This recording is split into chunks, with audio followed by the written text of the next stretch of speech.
troubleshooting. Hold on a sec. There we go. Okay. Hello. There we go. Hi everyone. Hi, friends. We're back in action. Introduction. So I'm Brittany Willows, and I'm the author of Bloody Spade, and here with me today is Hunter McCoy, who is the narrator of the audiobook.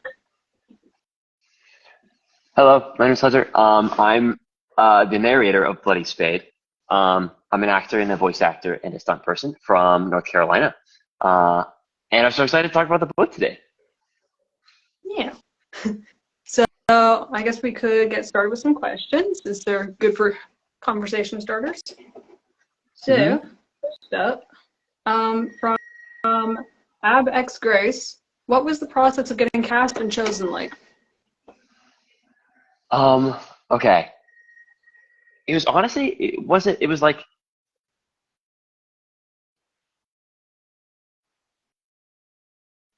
Oh, audition for. you have cut out. Am I not there? Hello? Now you're back. Hello? You're okay. back now. Getting cast was I was very lucky. It was the first audiobook that I auditioned for. We went through a site called acx.com. This was, I think, after I had just gone to like a convention, and I got home from the convention. I was like, okay, I want to voice act, and I was looking for some way to practice, and so I signed up for acx.com, which is Audible's narration service, and made a profile. And as I was making my profile, I don't even think I finished creating it. Brittany's book was the first book that I saw. I just saw a really cool cover, and I was like, oh, this looks cool.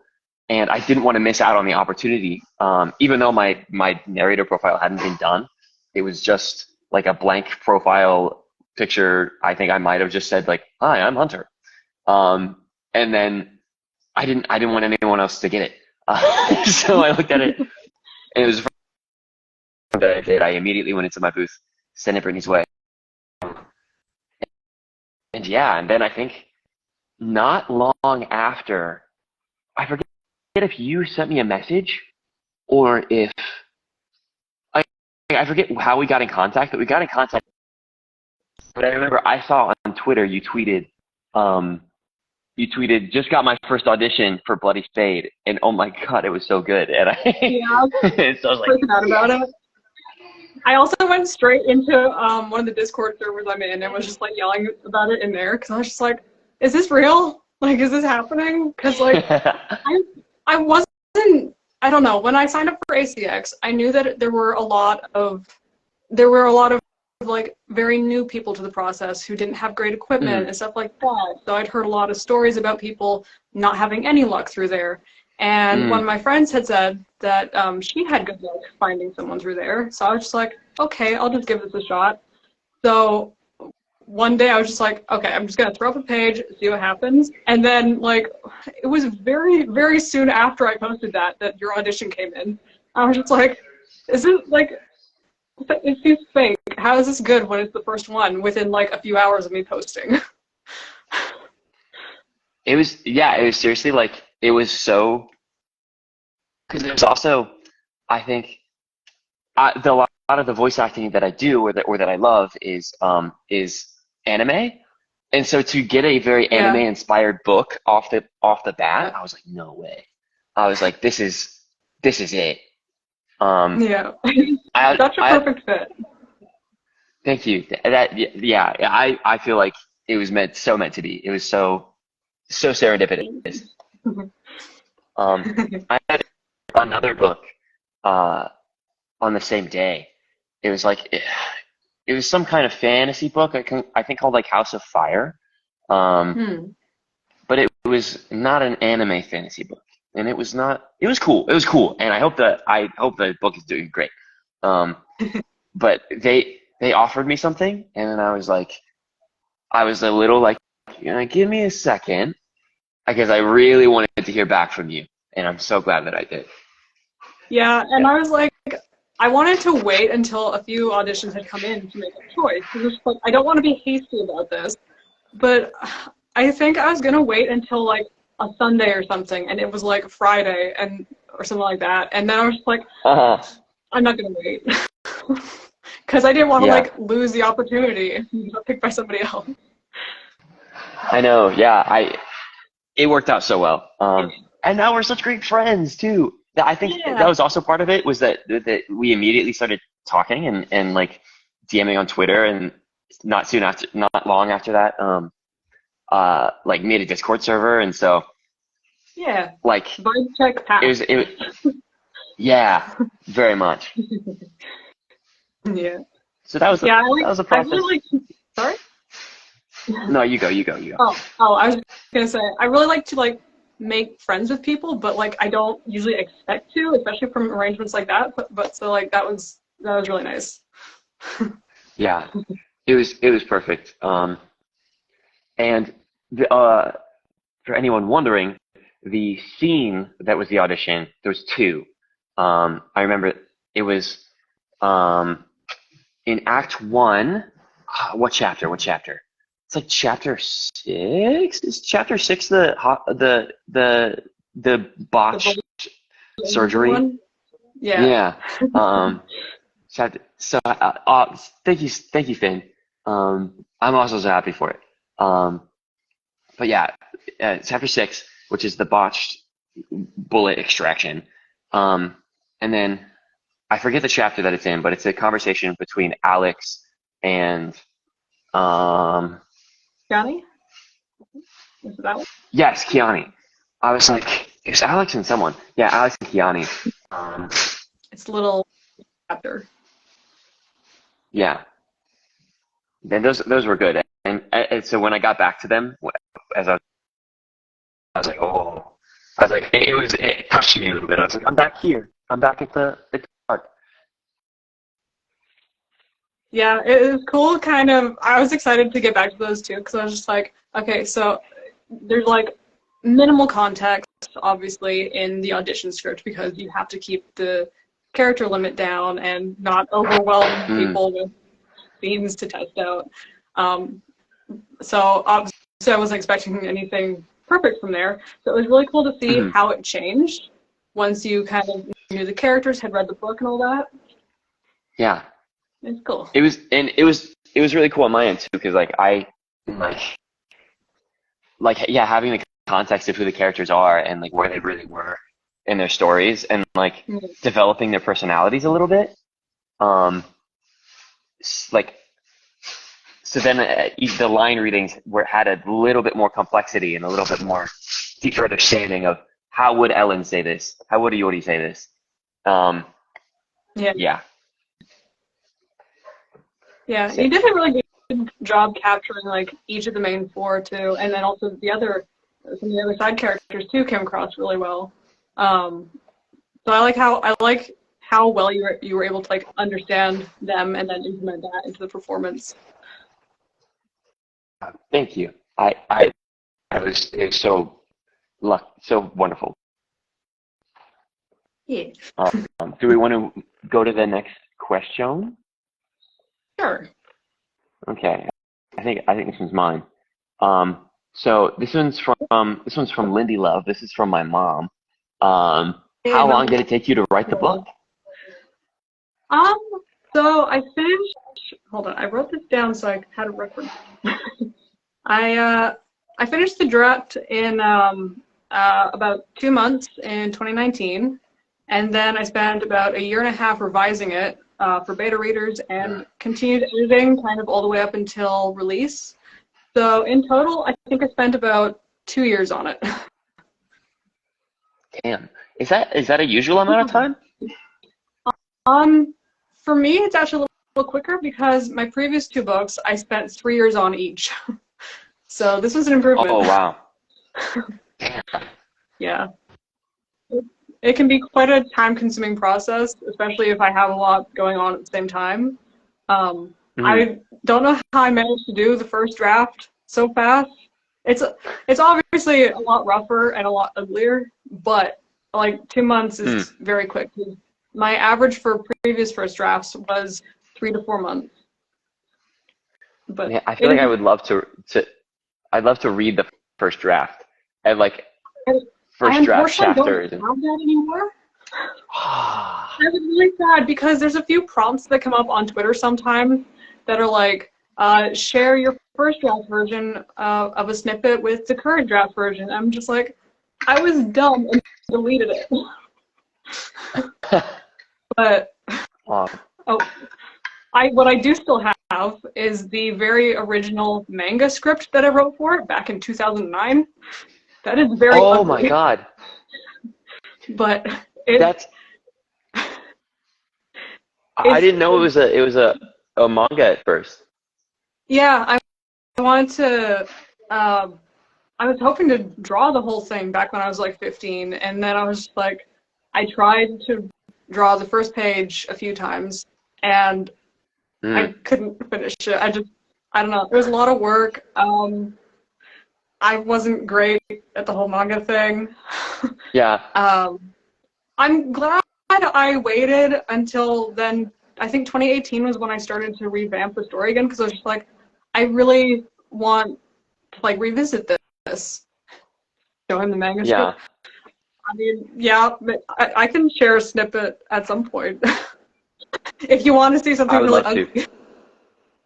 It's very chaotic.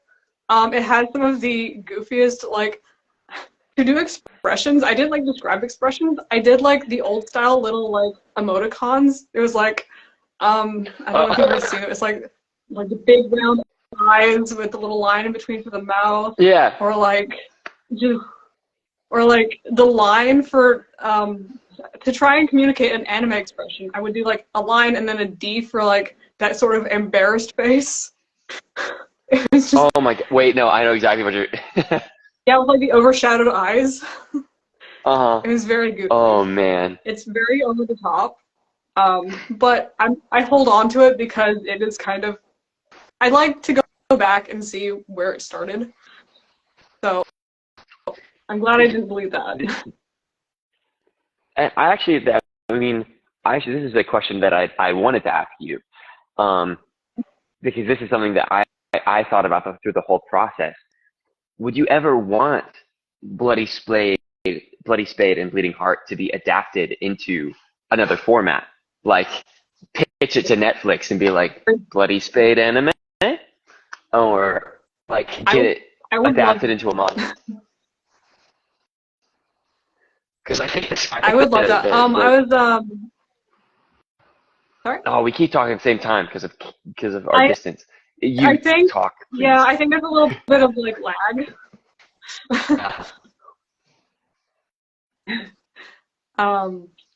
But to answer the question, yes, I would very much love to see it in various forms.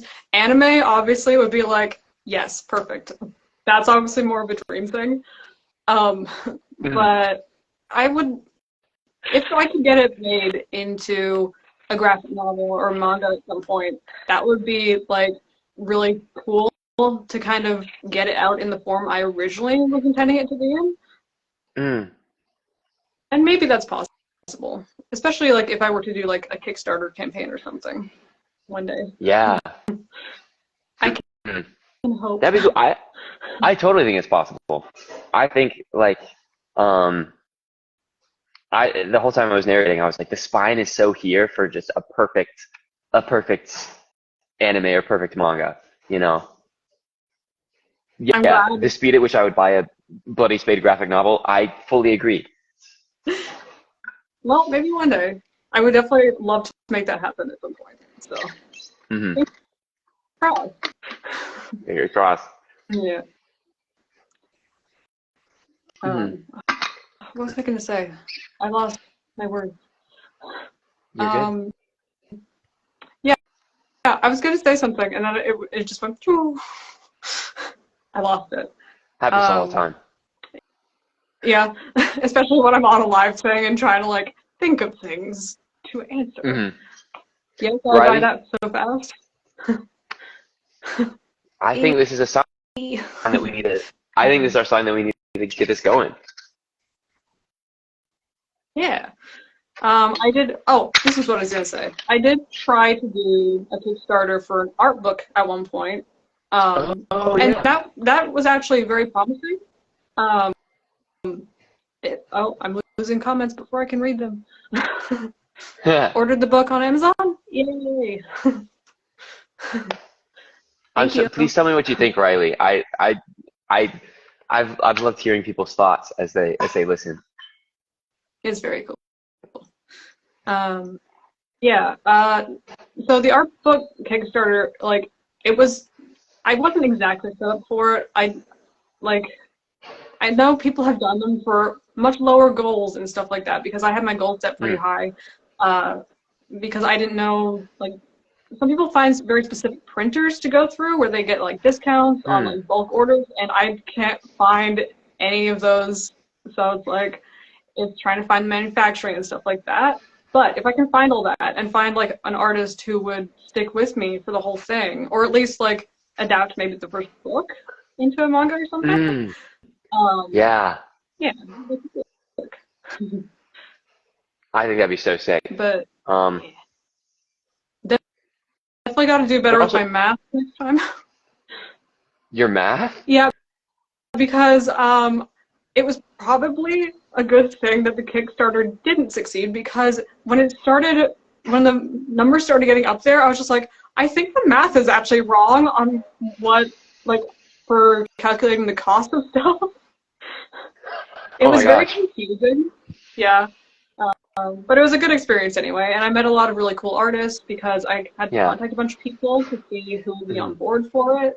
So I made some really cool connections to it, and yeah, so it was good anyway. I don't regret it. That's yeah, and I think it'll happen someday. I think one of these like paths not only has to happen, it needs to. Give. And Bailey, that makes me very happy. Tell your spouse thank you for me.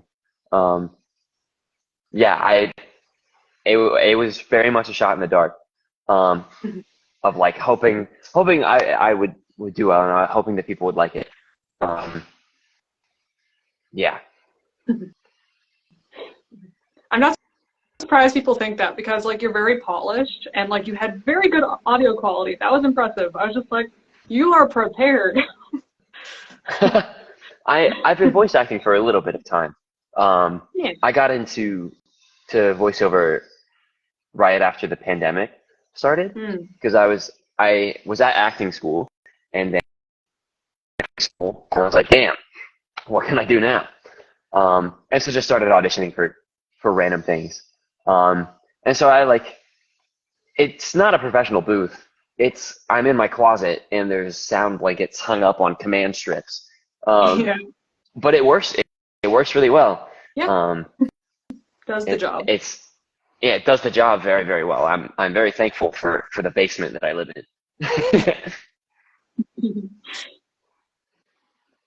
Do we want to go to the next thing? Yeah.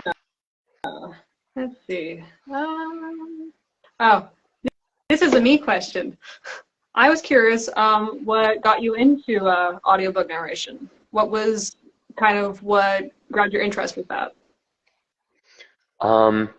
Wait, I want to address what Bailey said first. This is so unrelated to the book, but you both have such expressive hair. Thank you. Oh my god. Oh, this? What do you mean? Sorry. Gotta do the comeback. Yeah. What got me into audiobook narration was, I think I was looking for a way to. I love telling stories. A lot of my love for storytelling with anytime I just talk to people and I have a funny story from my life, I love dramatizing. Figuring out, okay, what's the best way that I can tell this so that there's the right amount of twists and there's the right amount of payoff. I DM for D&D a lot, and that was kind of my intro to narration in a little bit of a way.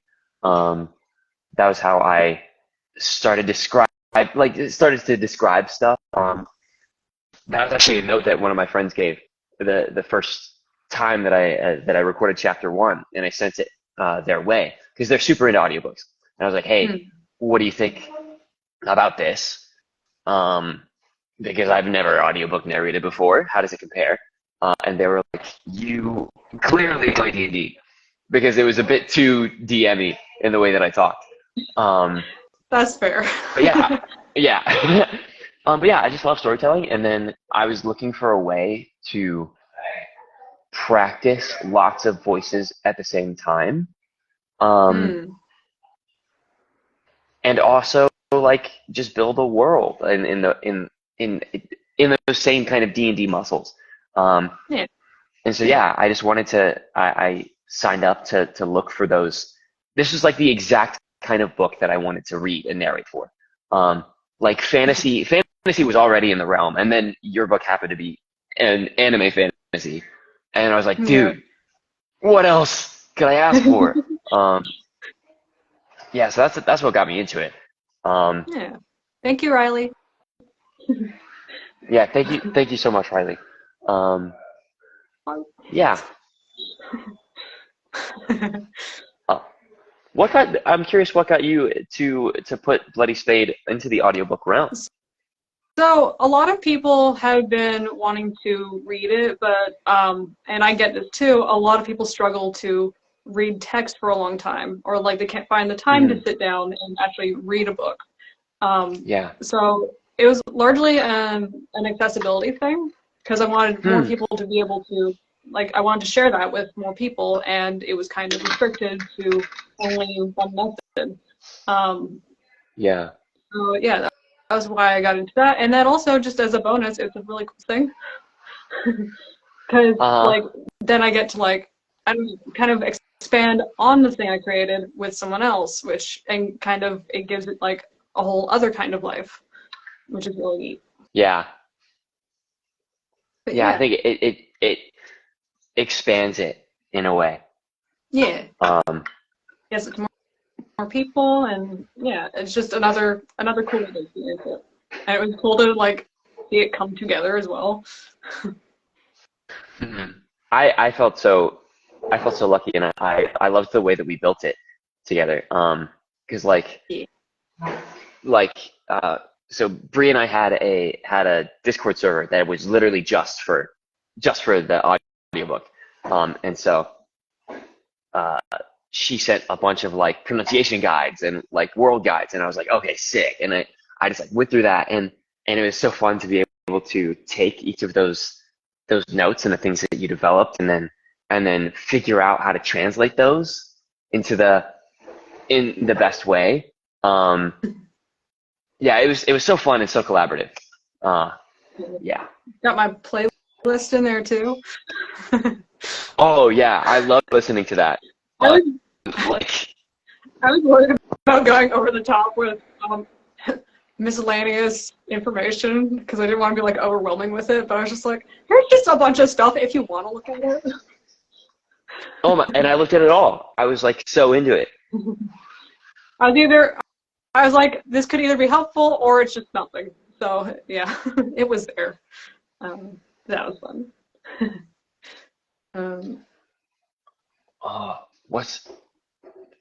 Bailey asked, "What's your favorite Bloody Spade playlist song?" That's a good question.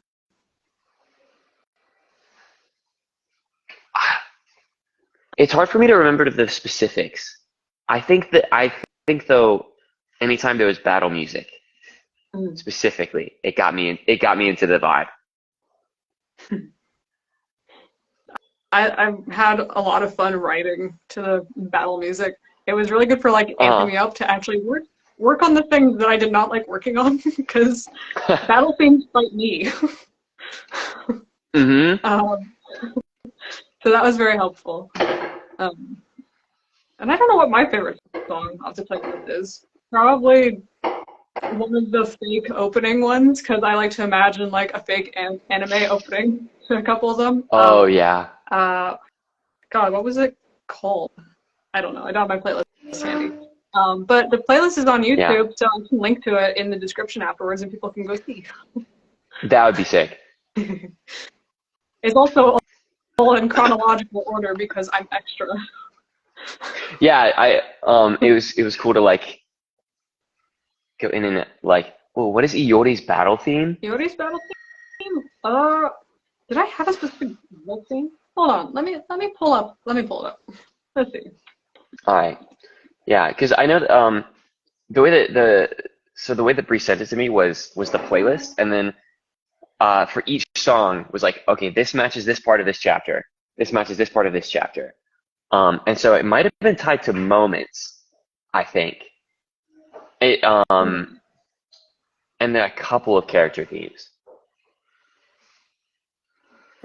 And I agree, Bailey, that the fight scenes are fantastic. They're so good. I put a lot of work into them, so I'm glad people like them. Mm-hmm. They definitely took the longest to revise. Okay, let's see. What do I have here? It's a lot of Full Metal Alchemist. Mm. A lot of the battle themes from that.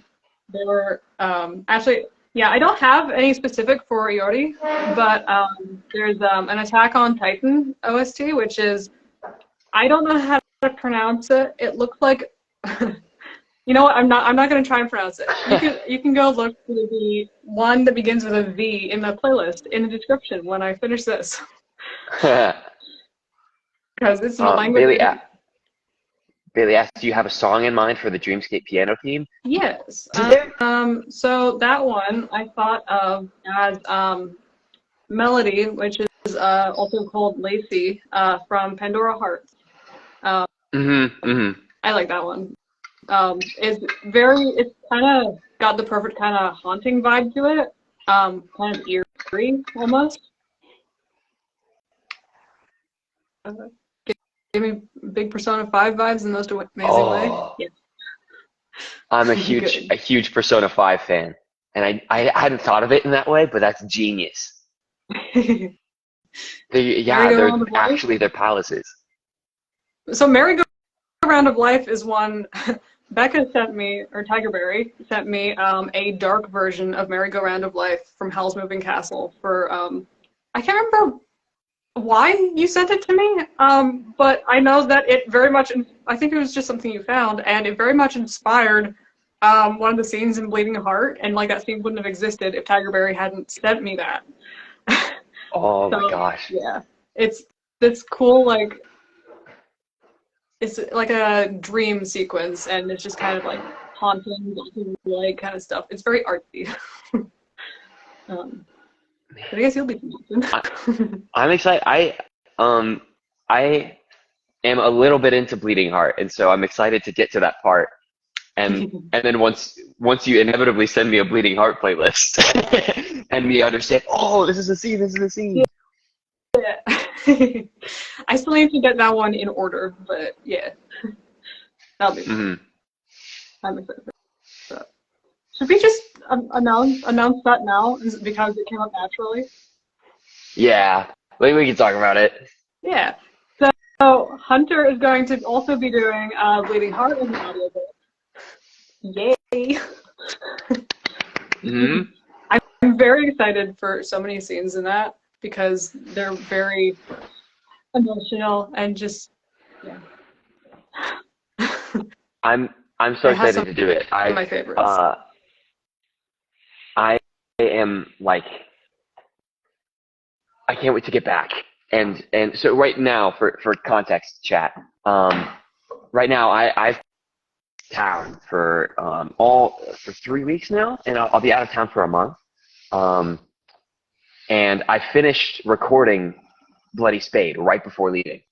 And so now I'm in Seattle, going to stunt school, which I could talk about later if we want to. But it's very cool. What's it called? It's very fun. Stunt school, and I have Bleeding Heart to me, and so I've been digging into it, and the moments that I can, because I've heard that a lot of audiobook narrators, they'll read along for the first time as they're narrating, but I want to read it all like myself and then go back. because I just enjoy reading your books. That kind of works better. I feel like that kind of works better if you read the book first, because then you kind of know the character's story and kind of more parts of their personalities that you may not have known otherwise if you hadn't read all the way through. Because some backstory details don't come up until later, and those might inform how the character interacts with the world and speaks and stuff. Yeah, and like and also from a in my theater brain, you want to know the twists that are coming later so that you can hide them better early on. Like thinking about how to pay things off. If I know where the story's going, then I can say, oh, there's this thing coming up, and then if like you said, there might be hints like earlier on, and if I can tap into this a little bit, I like having the complete knowledge and then getting into it. But I'm so excited. I've read like 40 or 50 pages in my off time. Nice. It's so good. Thank you. I'm glad you're enjoying it.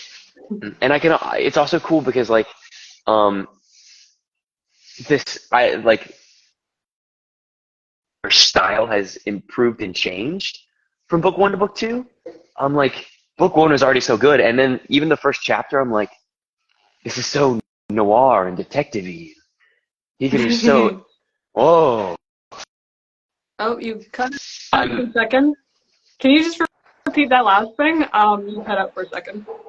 Oh, I was just saying that chapter 1, I was like, oh my God, it's so noir-y, and Hikaru is so angsty, and like, I don't know, just felt the atmosphere was so good. I'm so excited. That was a fun part of the story to be able to tell, because I had wanted to include him as a point of view character in the first book, but then it was like, it feels like too much, but I'm already introducing so many characters. And then, book 2 seemed like the more realistic place to get into that and add a couple other point of view characters as well. Oh my gosh. Oh, I'm excited. Yeah. That book also has some of my favorite scenes in it, so I'm very excited to see how those go. Yeah, but that's the announcement. Bleeding Heart. I'm gonna get on it as fast as I can once I get back home, and school's gonna start soon, and so we'll see what the timeline is, but we'll keep everybody updated. Yeah, and then we're gonna open that up. Is it now my question to get to read? Yes. Okay. So this is from Pillsbury Joe Boy for you, Bree. What scene did you most anticipate being recorded?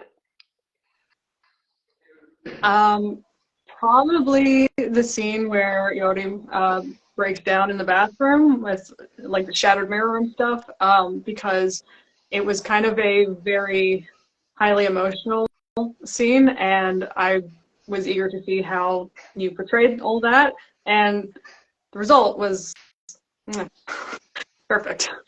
It was very good. That, and also just chapter 6, the latter part of chapter 6, because that was one of my favorite scenes all throughout the whole thing.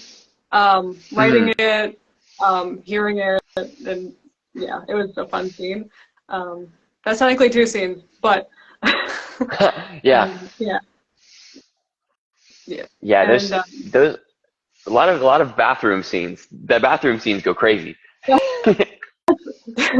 That's where people have emotions. That's where the feels come out.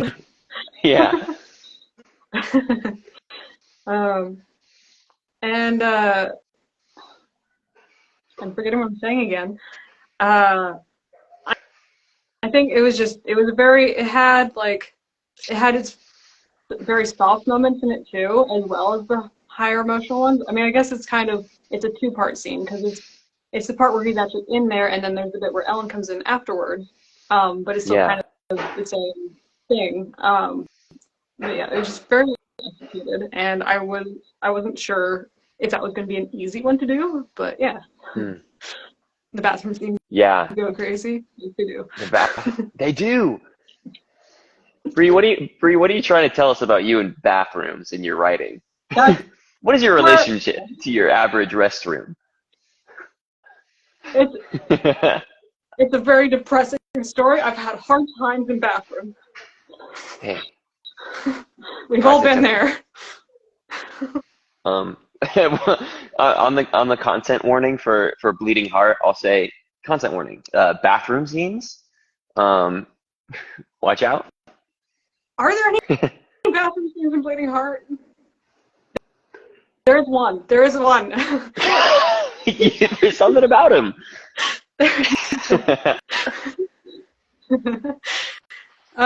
Yeah, and it's a scene where Ellen's like kind of having asexual panic.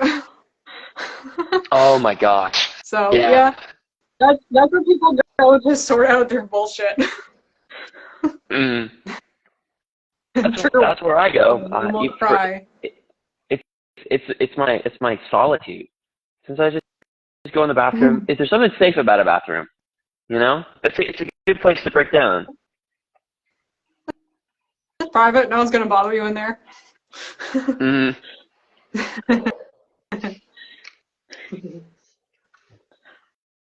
Next question. Similar kind of vibe from Google TV. Was there a scene or moment that was more difficult to record than the others? Was there a scene or moment that was more difficult to record?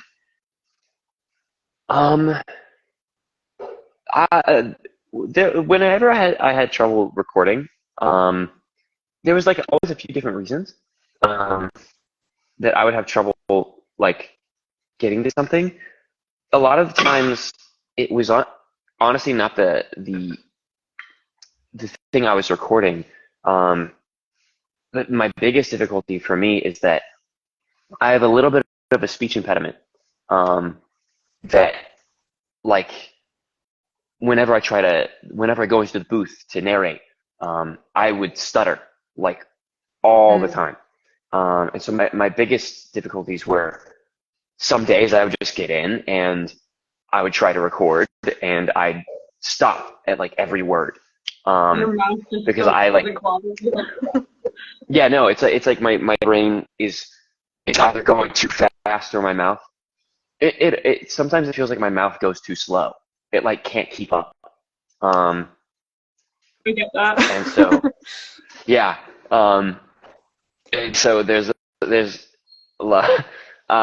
Bree and I were talking about this beforehand. I have an 8-minute blooper reel from recording the book that I think I'm gonna edit together and release at some point. Because there's a lot of funny ones, but most of the mistakes that I made were me going like recorded, fuck, and then I like having to go back and record. I'd record some paragraphs like 5 or 6 times, just because I couldn't get through them. Do you find that you get kind of tongue twisted when you try to do the flicked R's and then go into the next word, especially if it has like an L? Because occasionally, I tried to read out a few passages myself, just out of curiosity, and like I do it to try and practice just speaking smoothly and slower for streams and stuff, because I'm not great at that, and then I fumble my words constantly.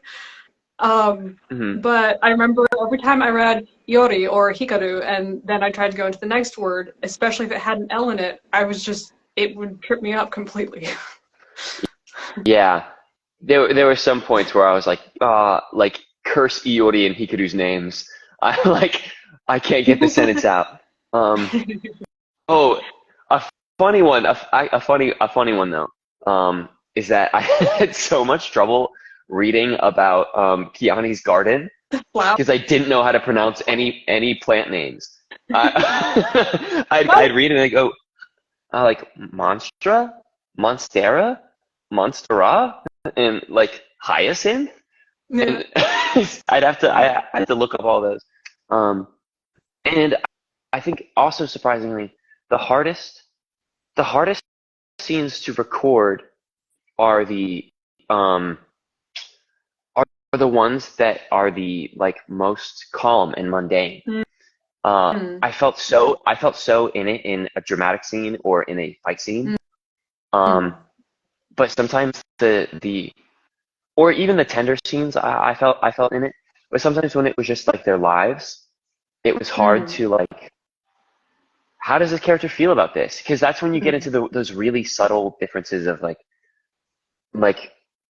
Ellen is just going about her day. Yeah. And what is her point of view on just her normal daily life? Yeah. And there were also scenes where I legitimately cried while recording them. No. Yeah. But those weren't difficult. That's like those.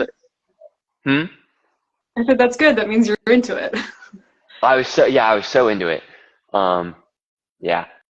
I saw it from character? Zephyr. Who's my favorite character? I don't know if this might be. I do love Cardin. Oh my god, I love Cardin. He's a really fun little side character that I didn't expect to like as much as I did. No, he's great. And this might be a question that comes up later. Let me check our list really quick.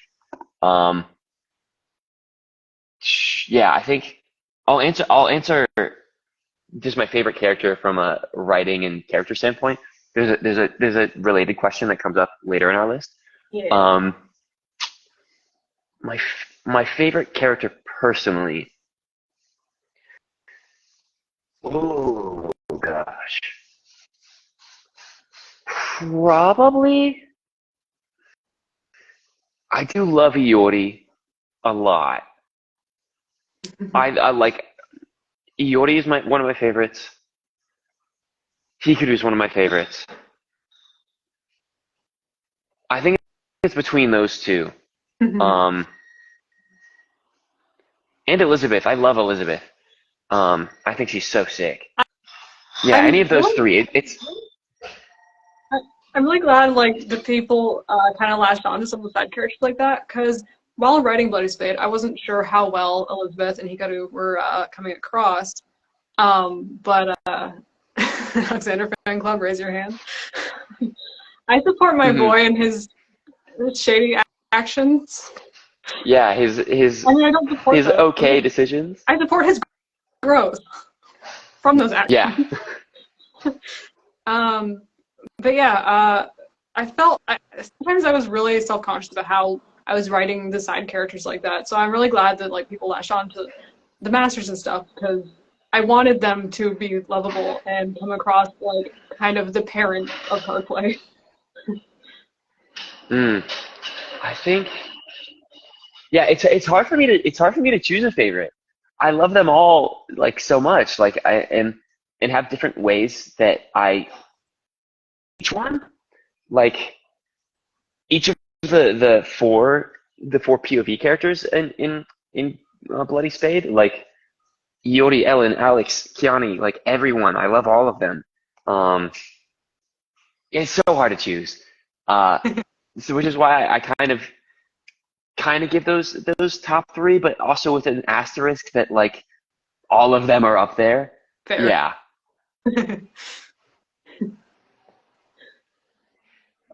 What's the next question? Yeah, is this one that I'm? What one did we just do? Oh, is the difficulty record one? Oh, so the next one is yours. Okay. This is from both Time Heroics, which is my friend Kat, and Pillsbury Joe Boy, and this is for both of us. What was our favorite part of the process? Do you want to answer this first? Sure. Basically, it was just kind of watching the whole thing or hearing the whole thing come together, because I don't listen to a lot of audiobooks. I've listened to a couple of them and then a lot of snippets from some other ones, so I wasn't really sure how it was going to go and like how well various characters and stuff were going to be captured and stuff. So it was really kind of cool just watching it kind of evolve over time, and like seeing how like you would take feedback and turn that into like a completely like improved upon scene or accent or something like that. It was just a neat brand new process that I didn't think I would get to experience at any point, because I kind of thought audiobook narration was far off author dreamy thing. So yeah, it was just really enjoyable to see it happen in like kind of real time and get to uh, not hear it just as a whole thing, but as a work in progress. Mm. Also see behind the scenes stuff. Yeah. Yeah, watching it come together, I think was so fun.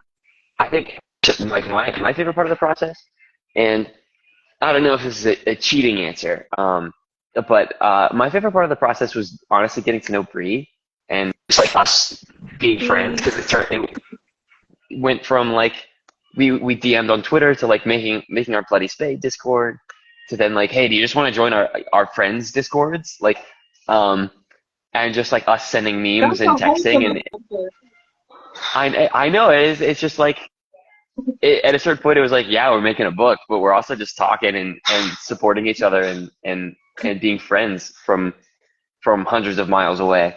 Yeah. So that, I think that was honestly my favorite part. Is that now I have like a new wonderful human being in my life. Same. Big same. Yeah. As if we want to talk about the actual audiobook, I guess, then if we have to, we have to. If we have to talk about the fucking audiobook, sorry, I don't know if I can cuss on this live or not. I'm not bothered by it. Okay. I think my favorite part of the process was that, so the audiobook took a year to make. Reason being that, yeah, if I have to talk about the book, we got the, we like solidified our deal last July.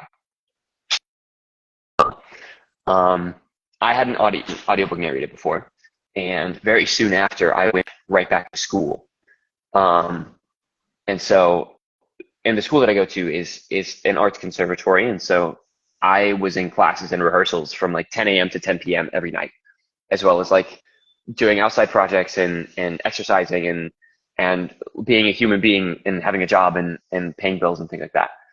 And so from July to May of this year, I had only gotten Act 1 done.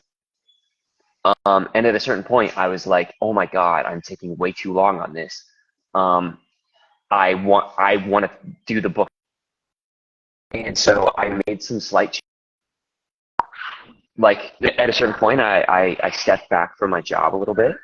I rearranged the way that my house and my setup was. And it went from Act 1 taking like 10 months to Act 2 being done in 2 weeks. And it was just like, I love the speed increase, like from 0 to 100. Yeah, I know, it was crazy. It was like an avalanche of just like, I'm so excited, and it was so fun. It turned into my life for a little while, and I loved that. I just got to be fully invested in the book and have it on my mind all the time. And I think the fun of working on something like this is like, I always have the things that the like media that I'm hyper focusing on. Like, I'm playing Final Fantasy 16, or like I'm playing Legend of Zelda, or I'm watching Jujutsu Kaisen right now. Yeah, and like those are my hyper focuses.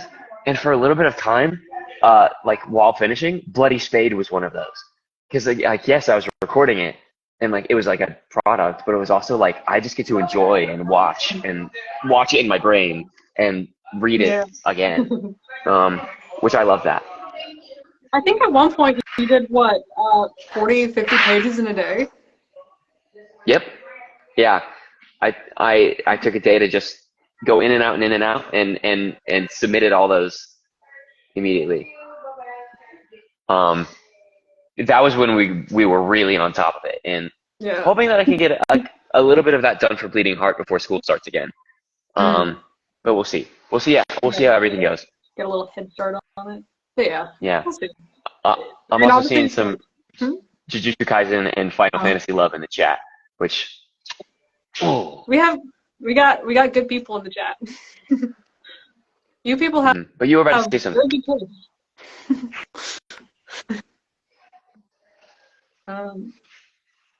What time are we at here? It's 1:50. I guess we should get to some more questions.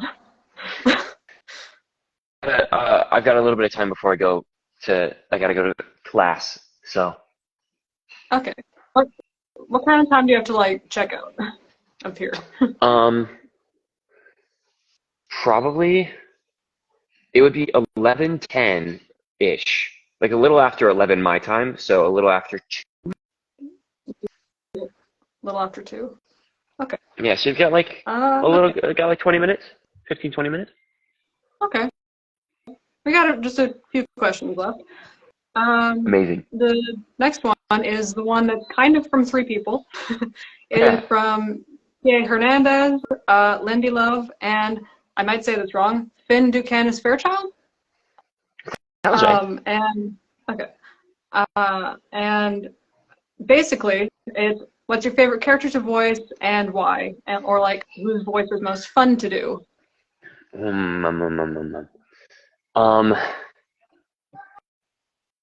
I think Cardin. I think Cardin was my favorite one. Anytime I got to voice Cardin, I was so happy. You do? Because that was really well. Thank you.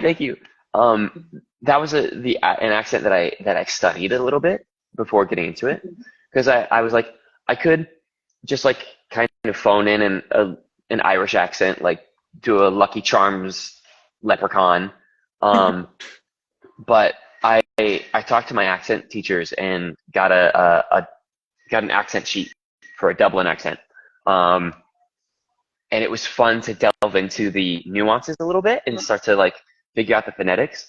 And there's just something so addicting to the way that he speaks. It's very like laid back, but also has a little bit of attitude in there. I know.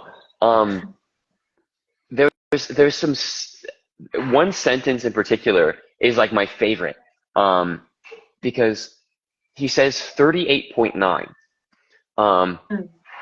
He says that number as population of empowered people, but if you transcribe that into an Irish accent, those are all the same sound.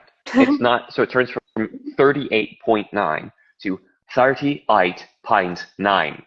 It's I, and it's I couldn't get over it. Accents are interesting because like I've never been good at them. I've tried to do a couple just on the fly sometimes for fun, and they're not the easiest things to do. They're still fun. I love that. Kind of goes into what? Sorry. Oh, go. Oh, if you're sure. I guess that since we were talking about accents, I actually had a question in the document about accents. I think it's still here. Actually, it's not here anymore, but I'll ask it anyway. I was curious, like, are accents like challenging for you, or do they actually come fairly easy to you?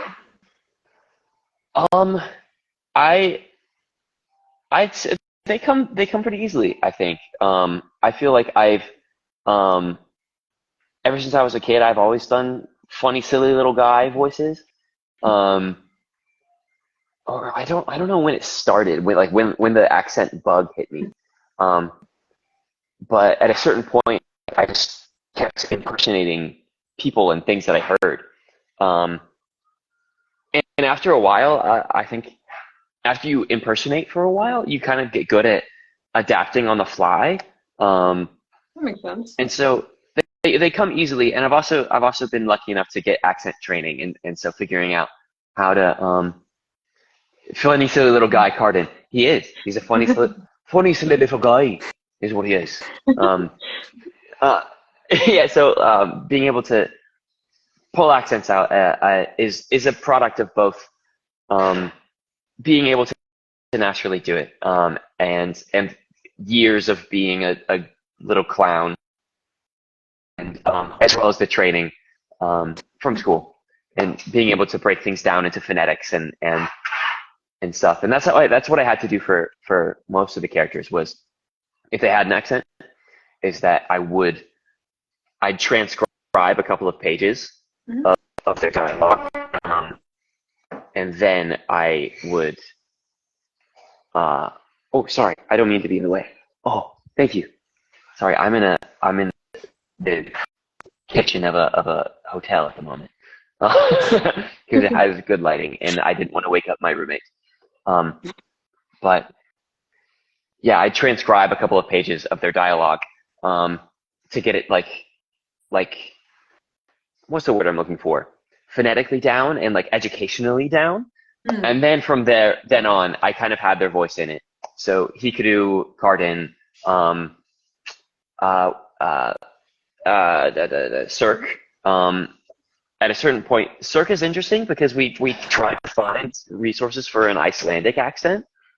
But I think it eventually turned into just an impersonation of what's the character from Vikings? Sorry? Say that again? What's the character from Vikings that you sent as an accent example? Ivar. Ivar, yes. Yeah. He's got that. He has like the good energy for matching stuff too, because he's kind of like a murderous little dude. So it was, and he kind of has the same musical lilt thing going that I was looking for Cirque. Yeah. That was a fun one. I think we kind of settled on something that was kind of Irish-ish, and then a little more musical than that. Yeah, Irish-ish and It's interesting. Icelandic accents from what I found are similar to North American accents, but just kind of like more harsh consonants, and with a musical lilt. It's really interesting. Yeah, they're kind of bouncy. Yeah, they are bouncy. Okay. Well, I'm glad you enjoyed. Sorry? Oh, wait, you finish your thought, and then I was going to go to the next question. Oh, okay. I was just going to say, I'm glad you enjoyed doing Cardin because he has a few point of view chapters in the next book. Yes. Should I do my normal narration in an Irish accent, like chapter 1 or chapter 27, whatever? I don't know what chapter it is. That'd be kind of fun. It'd be kind of funny. I didn't do any Hikaru narration in a British accent, but yeah, probably best to just stick to the normal and then just do the actual speaking for consistency. But that'd be funny. Okay, now next. Oh, you are buffering. Sorry, I had to check the document, so my phone froze. This is from Lily Love, my mom.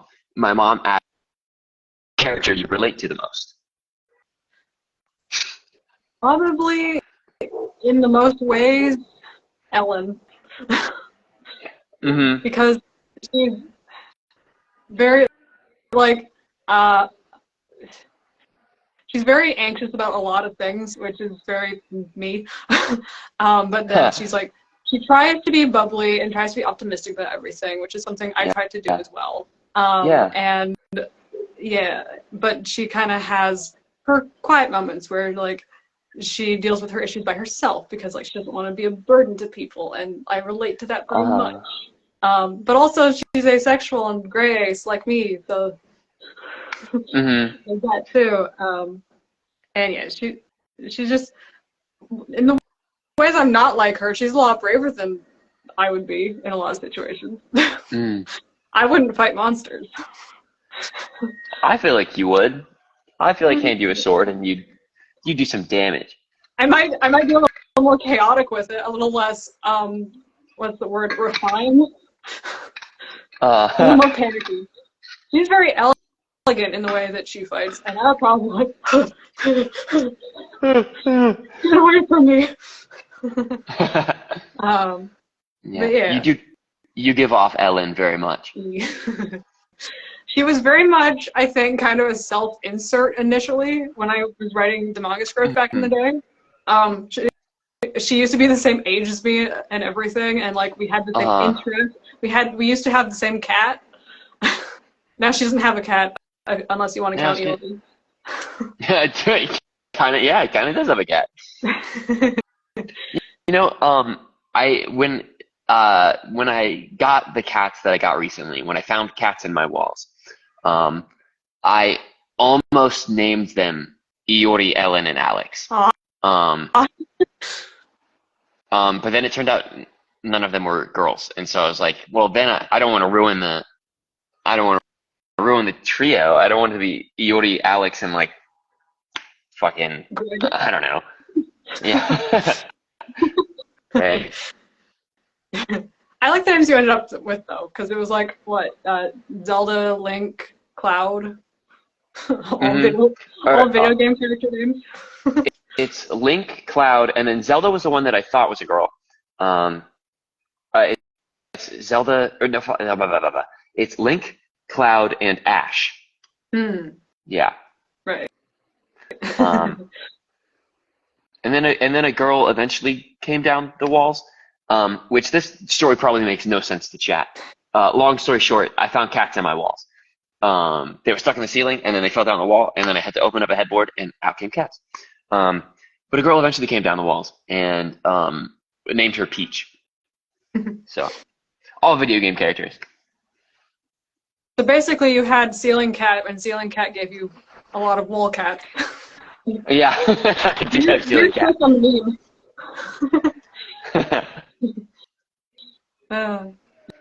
Okie doke. Next guy? Which one is... Oh, that was... Yeah, the next one was my question, actually. The one I asked about accents. So, I'll just switch to the one after that. Want me to... Or you could ask the next one instead. Yeah. Okay. So, the next one is from the Indian bad boy. This is my friend Sunith. He asks, how much can one mess up while reading an audiobook? And boy, oh boy, let me tell you, a lot. So the book as it stands is about 14 hours long. I would say that each recording, each raw file was at least 3 times that length, both from pauses and from the amount of times I would stutter. One can mess up very often. And also, I think I might just be a perfectionist in the recording, because whenever it would get to a line, like a spoken line of dialogue, a lot of times I would get to it and I'd read it 3 times as if I was submitting for the same way that they do for games and stuff, where you read a line 3 times and the producers like choose which of the 3. Yeah. I would do that for myself on each of those lines, and then I'd have to go back in editing and choose which of the 3 takes that I liked the most. And sometimes it was not 3 takes; it was like 10. So one messes up a lot, and I think I will absolutely edit together the bloopers and and release them in some form, because they're really fun. That's the plus side to messing up, is you get some comedy afterwards. I always enjoy that. On the days when it's good on the days when I'm in a good mood about it. Sometimes I'm just so frustrated. I'm like, why won't my mouth work? Like, please. I get that. Yeah. There's some days where I can't speak. I can't get a single sentence to come out of my mouth right, and it's just like, I give up. I'm just not going to talk. Yeah. I've had enough. Yeah, and if you're actually trying to read something, and especially if you're reading faster than you're talking, it's very bumpy. Reading faster. It's hard because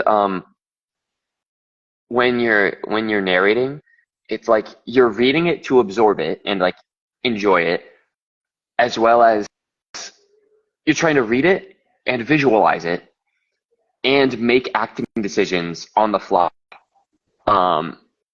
as well as trying to just like keep pace and keep like it's a lot of stuff going on up here, and so a lot can mess up at once. But it takes practice. I got better at it over time. Yeah. And which is an interesting thing about the book is that because so I actually I recorded chapter 1, but that's not the chapter 1 that's heard in the book. The chronologically and according to how I recorded it, chapter 2 is the first thing. And so chapter 2 is the first recorded chapter, and then it goes all the way up, and the last thing I recorded was chapter 1 because I wanted to get better at narration so that I could open up the book with like the best quality. And so I think it'll be interesting getting this like good chapter 1, and then chapter 2 is like, why does Hunter sound a little different? And like the quality might take I don't think it's gonna take. I don't know if it takes that much of a dip, but it goes from like chapter 1 to like chapter 2, and it goes back up. I think there's definitely kind of like a little difference that I noticed just from like just how you changed like your style for reading throughout the thing. It kind of reminds me of how when I was writing the book, I had to I think I edited chapter 1 the most, and I even edited it again after you recorded it the first time because you had said that you wanted to re-record it anyway. So I was like, I'm gonna take this opportunity to do one more edit. Yeah, I got a few different PDFs. Yeah, sometimes self-publishing allows a little too much freedom, but yeah, I think when I got to the end of my revisions, I think I went back initially and went and did chapter 1 again to kind of update it with where I was at by the time I finished the book. But then obviously there is still a tone change between chapter 1 and chapter 2, so it's kind of funny that it's like the same way with you recording it. Yeah. Also, Kat and Bailey, I'm glad that there's no noticeable shift in that. That was something I didn't want to get too carried away either and be like, I'll just record all this one. And like, go back and, yeah. I like how, that's one of my favorite parts of the bloopers though, when you went back and did chapter 1, and it's just like, chapter 1 still didn't want to cooperate. Chapter 1s never want to cooperate. Ever. No. They're constantly fighty. Oh my gosh. Okay, I have like a couple minutes. Do we want to? We got 3 more questions left. So lightning round. Lightning round. Is there any direction given during the audiobook readings? Do you want to take that one or? It's not. Yeah. We can both get our parts on it because I'm interested to hear your thoughts on it. But we didn't have live direction ever. I think there were a couple of times. We might have had like one session where I was reading and like we were on a Discord call. But for the most part, we started and we had like general notes of like this is how this character should sound. This is how guides. This is like this kind of tone. And then from that point on, I would record a chapter, submit it to our publishing platform. Bree would listen to it and then give feedback. And then sometimes if I needed it, a bullet list of like notes and stuff. And then I would go back, re-record those or edit those, and then resubmit. And sometimes I'd text Bree and be like, how do I say this? Yeah. I think there's some ways that I wish I had. I definitely think I'm more prepared for book 2 now because there was a bit of a learning curve with direction and stuff because in some ways, like initially I was gonna do like a recorded pronunciation thing, but then I was like, I don't like recording myself, so I decided not to do that.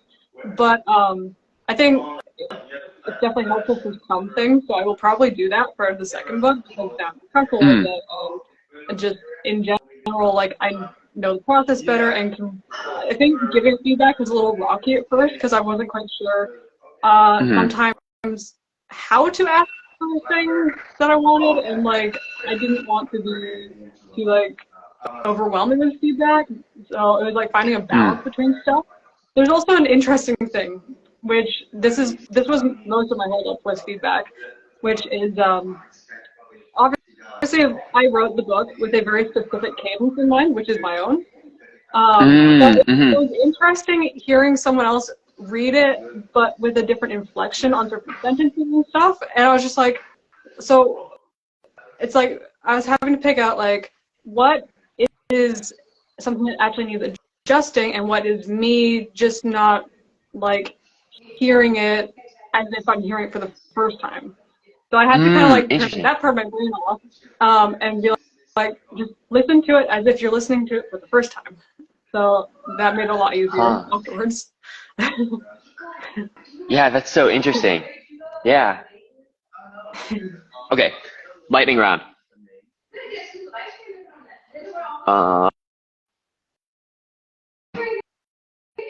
Next one is the characters as zodiac signs or memes. Okay, so I have checked up on the zodiac signs for the main four.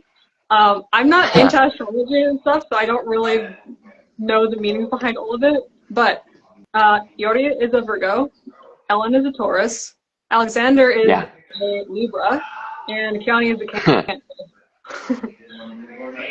These all for my limited what's it called?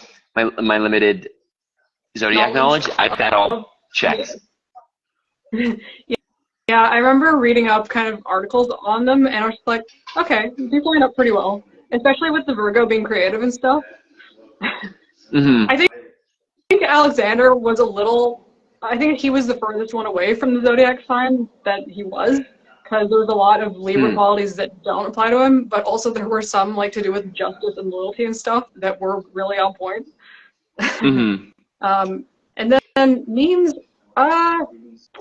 Yori's probably that one with the cat where it's like getting already about his pounds and his eyes go all big and black, and then it's like dumbass mode engaged. Yeah.